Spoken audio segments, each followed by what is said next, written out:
Welcome to Red Moonlight Stories. Happy to see you here. Subscribe if you have to more stories. Let's begin. The road to the village no longer appeared on most maps. Those who once knew it spoke of it only in lowered voices, as though even memory itself might summon something unwelcome. It lay beyond a stretch of cracked earth and thinning trees, where the wind carried a strange stillness, too quiet for a place that had once been full of laughter, arguments, music, and life. Now, it existed as a scar upon the land, avoided by travelers and forgotten by time, save for the whispers that refused to die. From a distance, the village looked almost peaceful. A cluster of aging huts leaned into one another like tired survivors. Rusted rooftops glinted weakly beneath the sun, and the narrow footpaths, once carved by generations of footsteps, were slowly surrendering to weeds and wild grass. A broken fence creaked with every passing breeze, its rhythm irregular, almost deliberate, like a warning.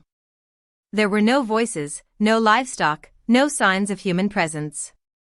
Yet the silence did not feel empty. It felt watched. Those brave, or foolish, enough to wander closer often spoke of an unnatural chill that wrapped itself around their skin, regardless of the heat. The air carried a faint, metallic scent, like old blood soaked deep into the soil. Some claimed they heard footsteps trailing behind them, stopping whenever they turned. Others swore they saw movement inside the abandoned homes, shadows shifting where no light should reach. No one stayed long enough to confirm anything. They never did. The villagers who once lived here had not simply left. That much was certain. There had been no orderly departure, no migration, no trace of resettlement elsewhere. What remained told a different story, one far more violent. Doors hung open, as though flung wide in panic. Cooking pots lay overturned, their contents long decayed into dust. Personal belongings, clothes, tools, children's toys, were scattered across floors, abandoned mid-use.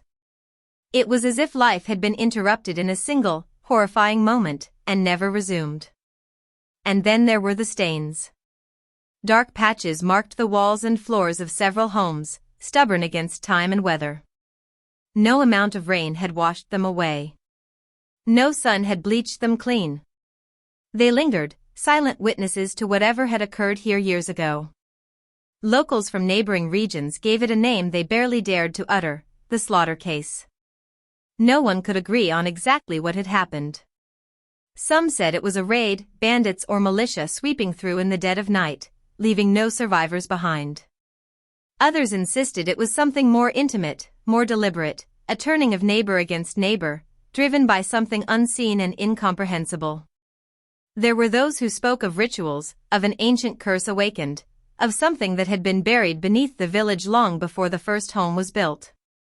And then there were the stories that no one told directly, but hinted at. Stories of people who had visited the village and returned, different. They spoke of voices calling their names from empty rooms. Of hearing loved ones who were not there.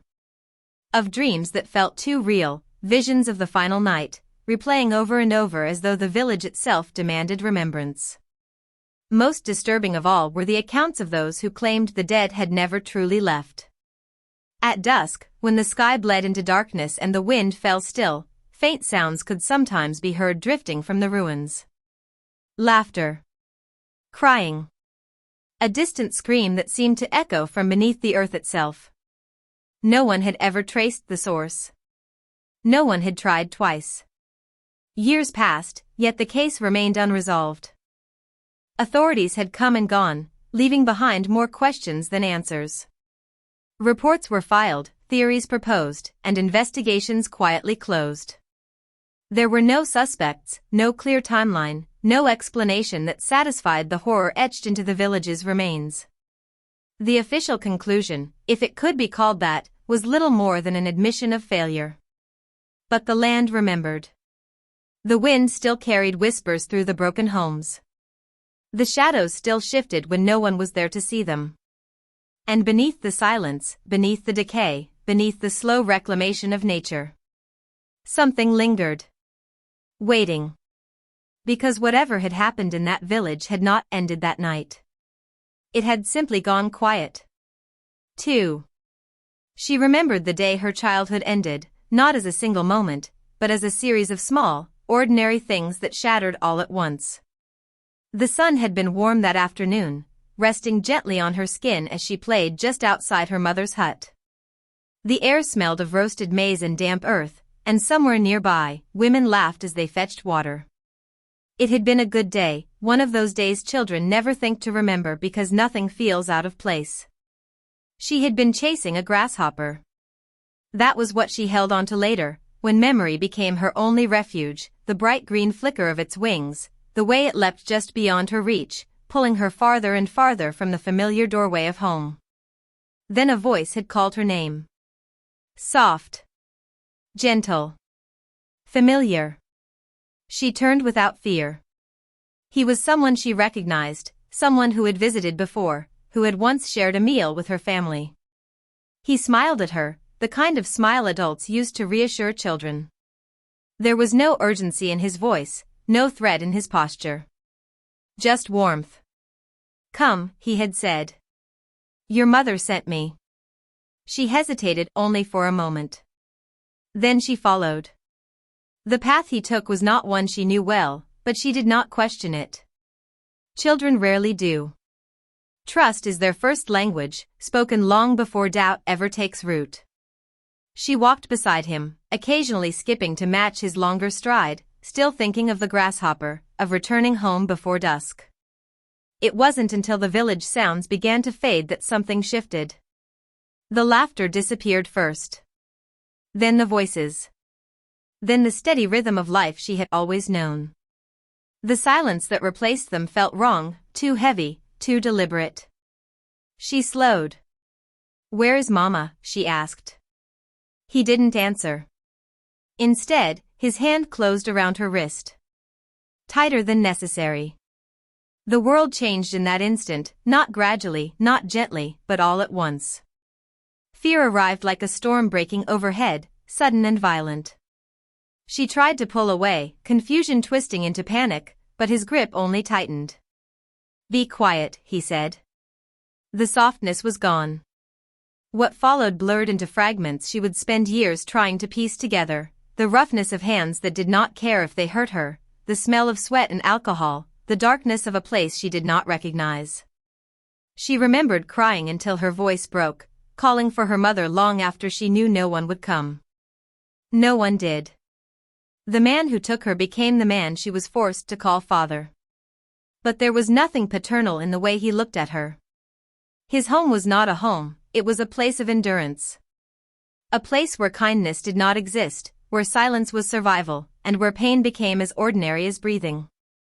The walls held secrets they would never tell, and the nights carried a weight that pressed against her chest until sleep became impossible. She learned quickly. Children like her always did. She learned when to speak and when to disappear into the corners of the room.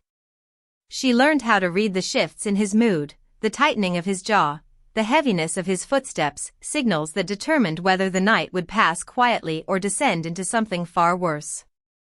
And then there were the uncles.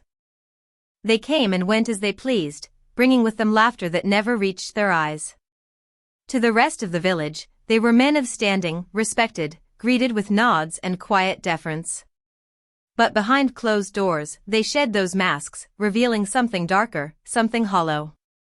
She became invisible to them in the worst possible way, not unseen, but unacknowledged as human. A thing to be used. A presence to be endured. A silence to be kept. What frightened her most was not just the cruelty, it was the way the village allowed it. They knew. She saw it in the way women looked at her and then quickly looked away. In the way conversations hushed when she passed, only to resume once she was gone. In the way no one ever asked why she never smiled, why she flinched at sudden movements, why her laughter had disappeared entirely. Once, she had tried to speak. She had approached an older woman by the well, her voice trembling as she tried to form the words. But before she could finish, the woman had gripped her arm, not gently, not kindly, and shaken her head. Some things, she said quietly, are not spoken. Then she let go. and walked away. That was the day the girl learned the true shape of betrayal. It was not always loud. Not always violent. Sometimes, it was silence. Years passed, though she could not measure them in the way other children did. Time became something else entirely, marked not by birthdays or seasons, but by survival. Each day endured was a victory no one celebrated. But even in the darkest places, something stubborn remained within her. A refusal. A quiet, unyielding voice that whispered she was more than what they had made her. That this was not where her story ended. She held on to that voice fiercely, guarding it in the deepest part of herself where no one else could reach. It was the only thing they could not take. The turning point came on a night thick with tension. She had been sent to fetch water later than usual. The sky was already dark, the village settling into uneasy stillness. When she returned, she paused outside the house, voices drifting through the thin walls. Her name was mentioned. She froze. "Can't keep her here much longer," one of the uncles was saying. "People are starting to notice." A low chuckle followed.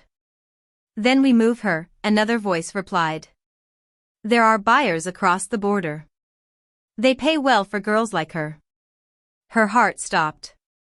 "Too much risk," the man she called father muttered. "If she talks." "She won't," the first voice cut in. "They never do." "And if she does," a pause. A shrug she could almost hear. "It won't matter." Silence settled heavily between them. Then laughter. Soft.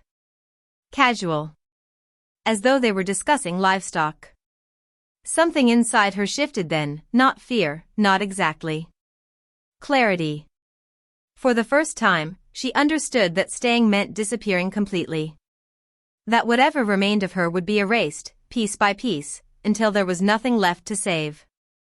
She stepped back from the door, her breath shallow, her mind racing. Run. The word echoed through her, louder than anything else. Run now. She did not wait for dawn. She did not gather belongings or leave a trace. Barefoot and trembling, she slipped into the darkness, moving as silently as she could past the sleeping village that had never truly been asleep at all. Every shadow felt alive, every sound too loud. Her heart pounded so fiercely she was certain it would betray her. But she kept going. Past the huts. Past the well. Past the place where she had once tried to speak and been silenced. Into the unknown. She did not know where she was going. Only that she could not stay. And as the village disappeared behind her, swallowed by night, she made herself a promise, not in words, but in something deeper, something unbreakable. She would survive. No matter what it took. 3. By the time they found her, she no longer cried. The forest had stripped that from her first, hunger carving patience into her bones, fear sharpening her instincts into something feral and precise. Days blurred into nights, and nights into something worse.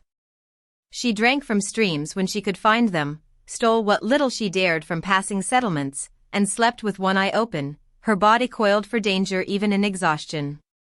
So when the men appeared, stepping out of the trees as though they had always been there, she did not run. Not because she trusted them. Because she understood something had changed. They saw her. Not as a child. But as something else. They did not take her by force. That was the first difference. Instead, they offered food, real food, warm and filling. They gave her water without condition, watched her eat without interruption. Their silence was not kind, but it was not cruel either. It was measured. Observant. Assessing. "What is your name?" one of them finally asked. She hesitated. Names had power.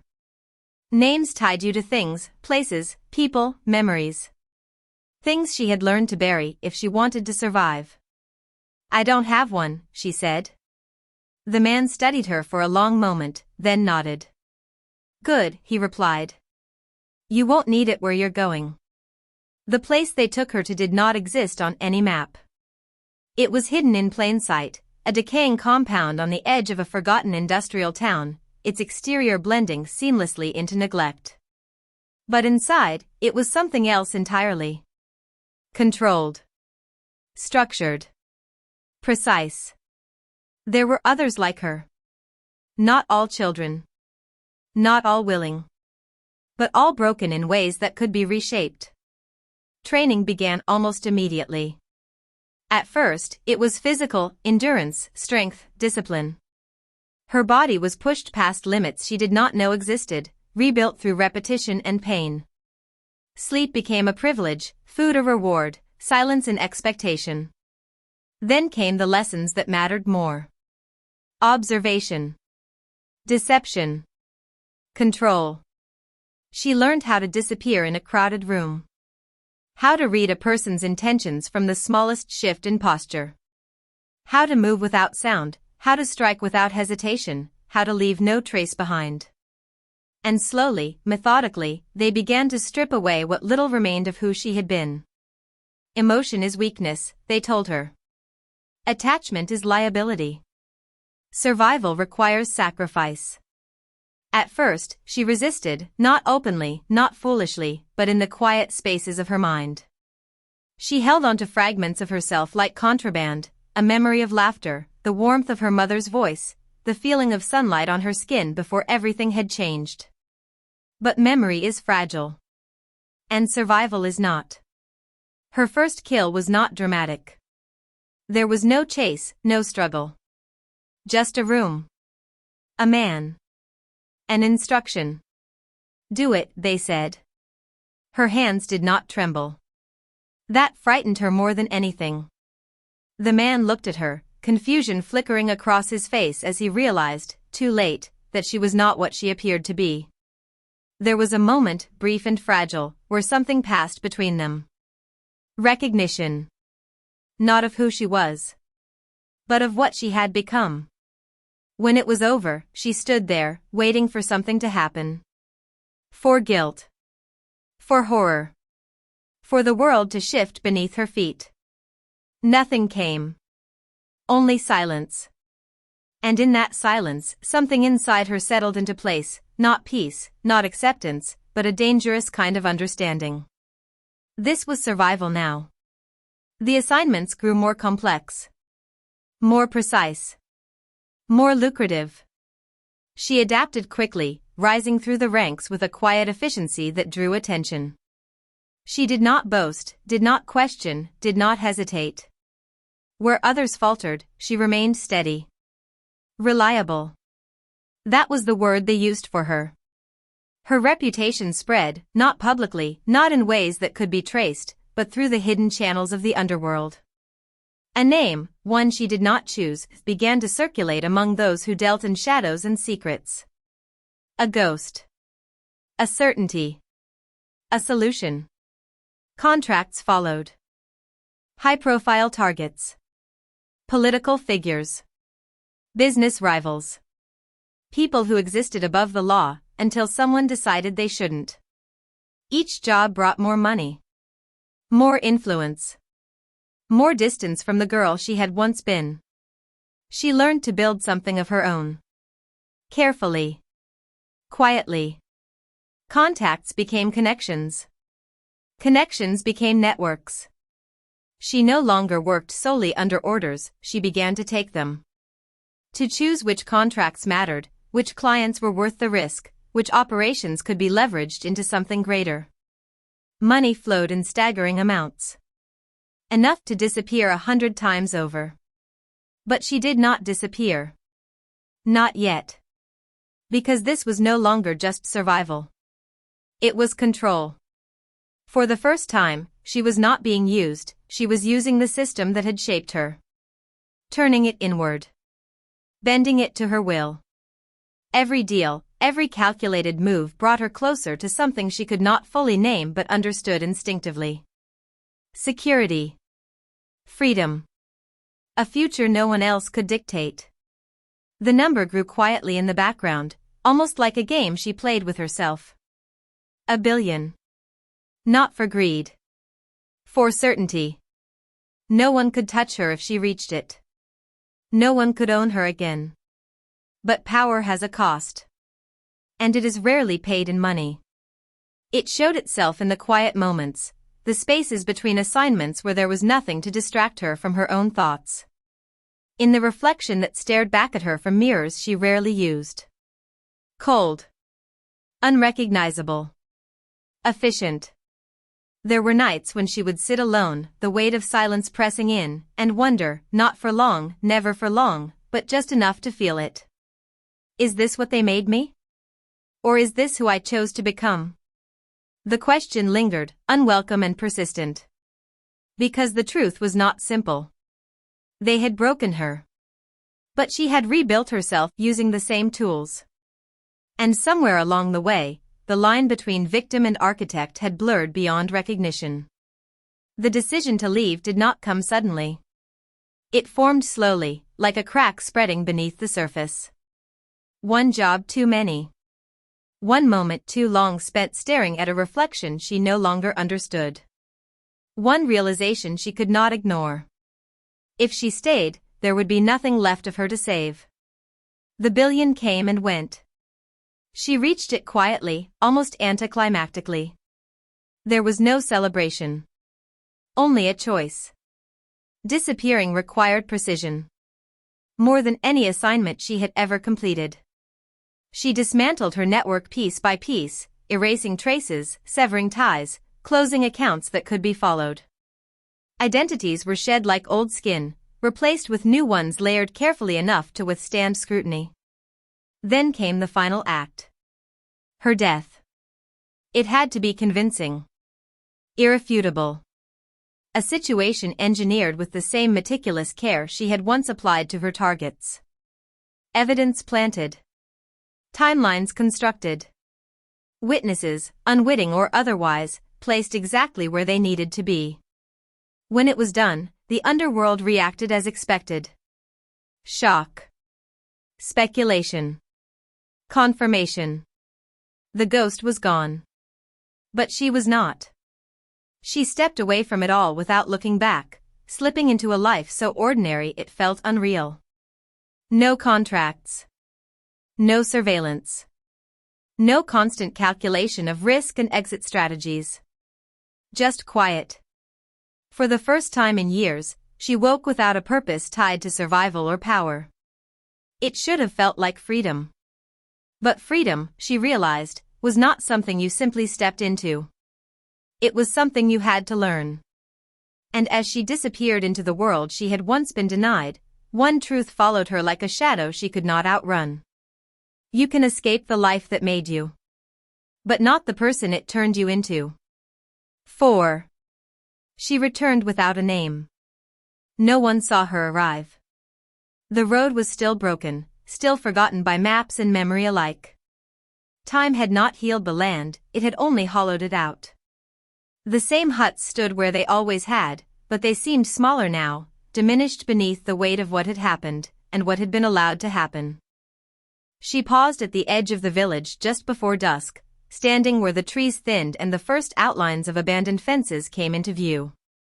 The wind moved through the grass in soft whispers, carrying with it the scent of dust and something older, something buried too deep to ever fade. For a moment, she simply watched. Not as the child who had once lived here, but as something else entirely. A stranger. A shadow. A reckoning. She did not enter immediately. Days passed with her observing from a distance, blending into the edges of nearby settlements under borrowed faces and carefully crafted identities. She listened. Watched. Waited. The village had not forgotten. It had learned to pretend. The men who once walked its paths with quiet authority still lived there, older now, slower, but untouched by consequence. They had families, routines, reputations polished clean by time and silence. Their laughter returned in the evenings, echoing across courtyards as though nothing had ever happened. And the others, the witnesses, the ones who had looked away, they had grown comfortable in their forgetting. That, more than anything, settled something cold and final inside her. She entered the village on a market day. Disguised beneath layered fabrics, her face partially obscured, her posture altered just enough to avoid recognition. She moved like any other passerby, unremarkable, forgettable. Invisible. It was almost laughable how easy it was. The same people who had once ignored her suffering did not even see her now. The place she chose was not within the village itself. It lay beyond it, hidden behind a stretch of dense woodland where the ground dipped into a natural hollow. Once, it had been used for storage, an old structure half swallowed by time and neglect. Now, it served a different purpose. Her purpose. She rebuilt it slowly, methodically. Every detail mattered.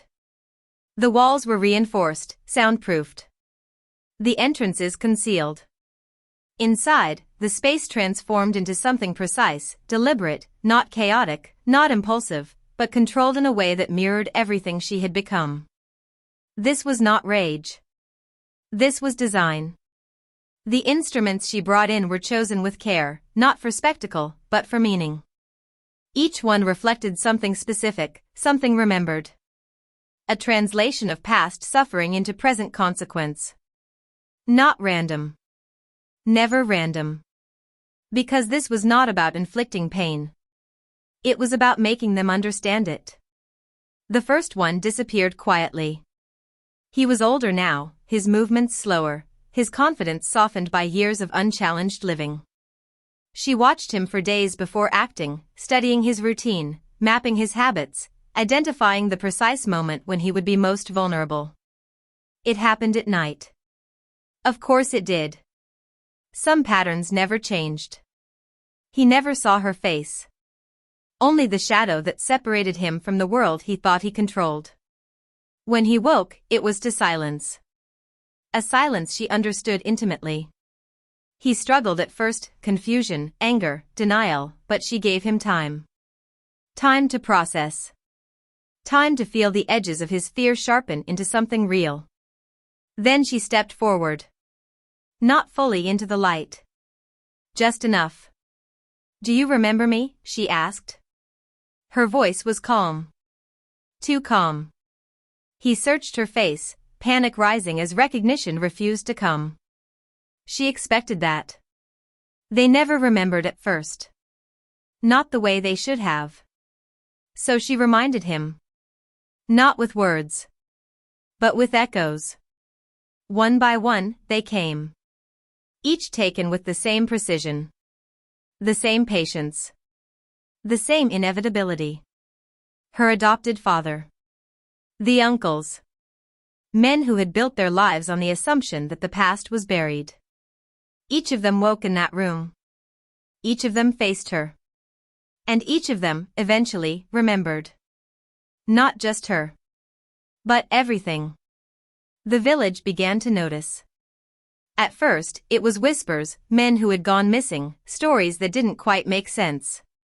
People spoke in hushed tones, glancing over their shoulders as though something unseen had begun to move among them. Fear returned. Not loudly. But steadily. Like a tide rising beneath the surface. She did not stop with them. Because she had not forgotten. The women at the well. The neighbors who had turned away. The ones who had chosen silence over intervention, comfort over courage. Guilt, she believed, was not limited to action. Sometimes, it lived in inaction just as deeply. Her methods changed. Adapted. Some were lured, drawn in through carefully constructed personas, trust built and exploited in ways she had mastered long ago. Others were taken more directly, their routines studied, their vulnerabilities exposed. Each case was different. But the outcome was the same. They were made to face what they had chosen to ignore. Beyond the village, her reach extended further. The network that had once owned her, the one that had trained her, used her, profited from her existence, still operated in the shadows. Still thrived. She turned her attention to it with the same cold precision. But this time, she did not act alone. She knew the system. Knew its fractures. Its weaknesses. Bounties appeared, anonymous, untraceable, placed strategically on key figures within the organization. Rivals were nudged into conflict, information leaked at precisely the right moments, alliances quietly destabilized. Chaos followed. Not uncontrolled. Orchestrated. The cartel began to fracture from within, its members turning on one another in a spiral of suspicion and violence. Trust eroded. Leadership faltered. Operations collapsed one after another. She did not need to strike directly. She had already set it in motion. And still, she returned to the village. Always the village. Standing at its edges, watching as fear reshaped it, as the weight of truth pressed down on those who remained. The laughter had faded again. The ease with which people once lived had been replaced by something brittle, something uncertain. It was not the same place anymore. It could never be. One evening, as the sun dipped low and shadows stretched long across the empty paths, she walked through it openly. No disguise. No attempt to hide. No one stopped her. No one spoke. Some recognized her. Others only felt something shift as she passed. But all of them understood, in that quiet, unspoken way, that the past had not been buried. It had been waiting. Liking this story so far, give it a thumbs up. 5. The night did not arrive suddenly. It gathered. Slowly, deliberately, like a storm that had been forming long before anyone thought to look at the sky. The air grew heavier as dusk settled over the village, pressing against the earth with an unnatural stillness. Even the wind seemed to retreat, as though it wanted no part in what was about to unfold. She stood at the edge of it all, watching. This was the place where her childhood had been buried alive. This was where they had broken her. This was where they had watched, and done nothing. Her breath was steady. Her hands were still. There was no hesitation left. The first house was the one she remembered most clearly. Not because it had been the worst, but because it had been the beginning. The door creaked the same way it used to, that long, tired groan that once signaled her return with water or firewood. Tonight, it announced something else entirely. An ending. Inside, the air was thick with sleep and routine, the quiet rhythm of lives that had gone on uninterrupted for years. A man stirred as she stepped into the room, his instincts catching the shift too late. His eyes opened. Confusion. Then fear. Then recognition, faint, incomplete, but enough. She moved toward him, and for a brief moment, the present fractured. She was small again. Hands gripping her arms too tightly. A voice telling her to be quiet. The smell of sweat. The darkness. The helplessness. Her body remembered what her mind had tried to bury. The memory vanished as quickly as it came. But it left something behind. A clarity so sharp it cut through everything else. You remember now, she said softly. He tried to speak. To deny. To plead. But she did not come here for words. House by house, she moved. Not rushed. Not reckless. Each step was measured. Each action deliberate. There was no chaos in what she did. Only precision. Doors opened. Lives ended. Silence followed. And with each threshold she crossed, the past rose to meet her, not as something distant, but as something alive. In one home, she paused longer than usual. A woman sat frozen in the corner, her eyes wide, her body trembling as though she already understood. Recognition came faster this time, carried in the way her gaze locked onto her face. You, the woman whispered. The same woman who had stood by the well. The same woman who had silenced her. The memory surged again. A younger version of herself, voice shaking, trying to speak. Please. A hand gripping her arm. Some things are not spoken. The present snapped back into place. Her voice, when she spoke, carried no anger. Only certainty. You were wrong. The woman shook her head, tears spilling over, words tumbling out in desperate fragments, excuses, apologies, explanations that arrived years too late. She listened. Not because it mattered, but because she needed to hear it end. Some things, she said quietly, stepping closer, should have been. The night deepened. Screams tried to rise, but they never traveled far. The village, once complicit in silence, now found itself swallowed by it. Fear spread not through noise, but through absence, the sudden, unnatural stillness where life had been moments before. They had built their safety on the belief that no one would come for them. That what had been done would remain buried. That the girl they had broken had either died or forgotten. Her movements became almost ritualistic. A door. A face. A memory. A reckoning. In one house, she stood over a man who had once laughed as she cried, the sound etched into her mind with unbearable clarity. As he looked up at her now, that laughter was gone, replaced by something raw and unguarded. "Please," he whispered. The word echoed. A child's voice. Her voice. "Please." For a moment, just a moment, the weight of it all pressed against her. Not doubt. Not regret. Something else. A recognition of the line she had crossed. Then she stepped over it. Completely. "They will die by my hand." The words were not spoken loudly. They did not need to be. They existed in the space between what she had been and what she had become, a philosophy forged not in justice, but in something darker. Something shaped by years of pain, silence, and survival. This was not balance. This was not law.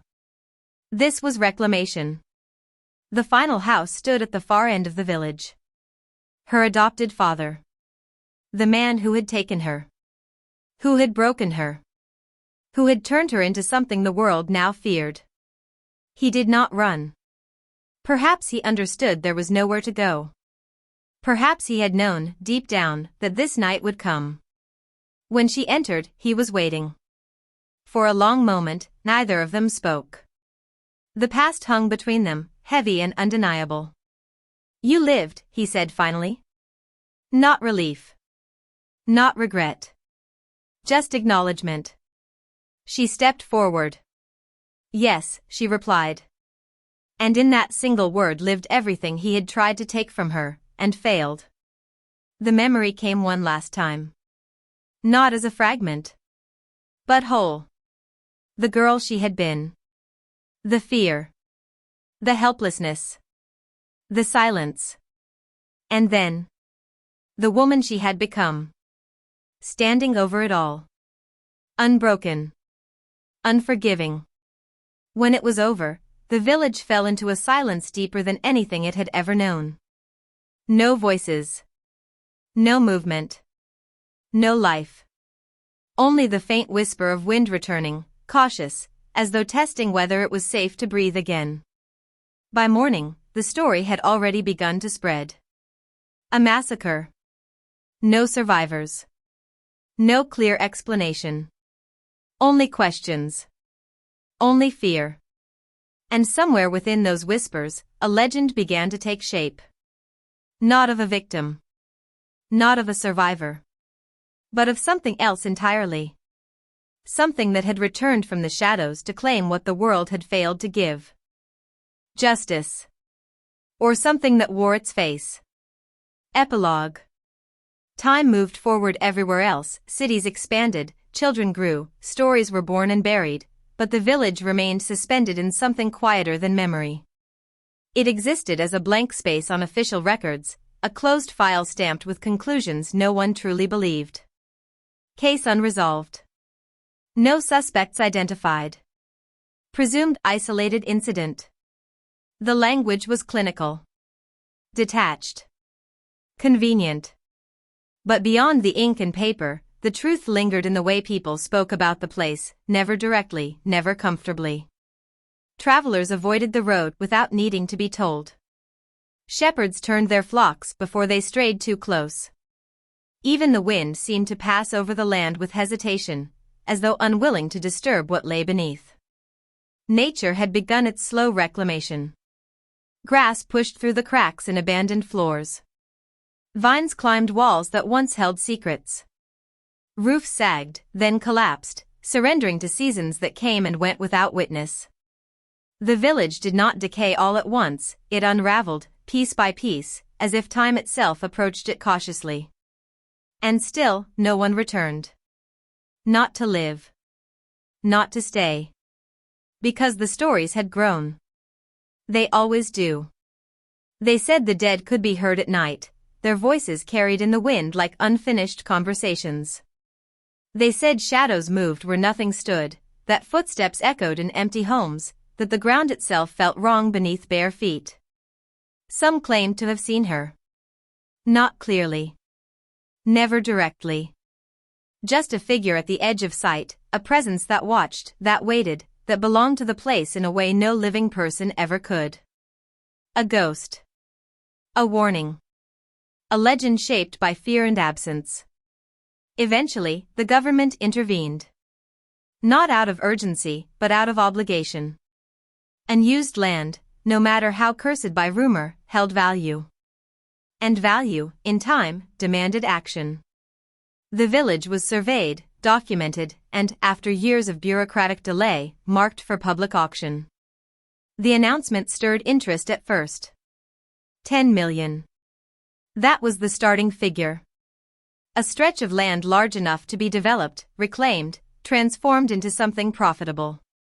Investors murmured. Developers considered. On paper, it was an opportunity.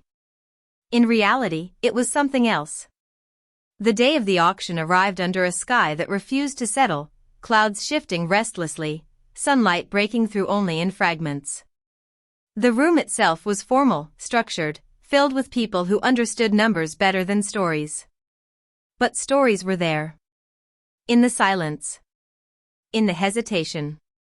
In the way no one spoke first. The auctioneer cleared his throat, announcing the property with practiced confidence, listing its size, its potential, its advantages. He did not mention what everyone already knew. Starting bid, he said, voice steady, 10 million. Silence. Not the kind that follows uncertainty. The kind that follows understanding.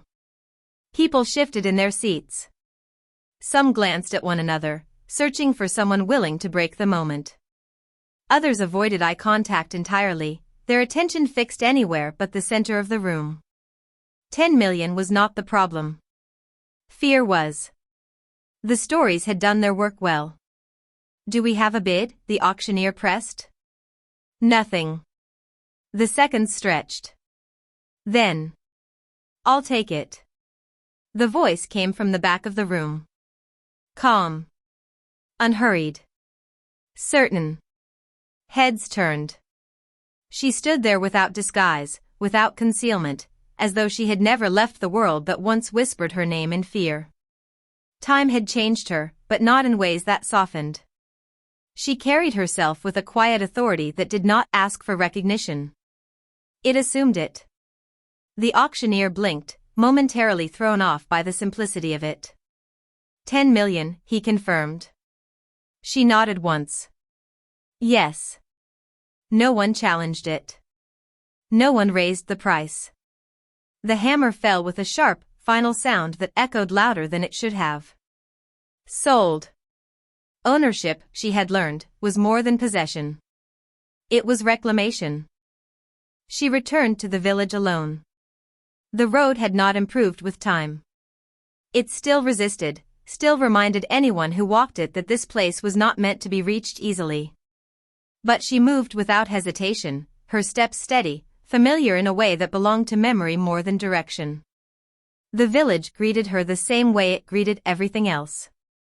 With silence. But this time, the silence felt different. Not oppressive. Not watching. Just still. She walked through it slowly, taking in what remained. The broken homes. The hollow spaces where lives had once unfolded. The places where memory lingered, not as something sharp, but as something distant, like an echo fading into quiet. Here. She paused near the well. There. The doorway of the house that had marked the beginning. Every step was a conversation between what had been and what was. And for the first time, it did not hurt the same way. She did not rebuild the village. Not entirely. Some structures she restored, reinforced against collapse, preserved just enough to stand as they were.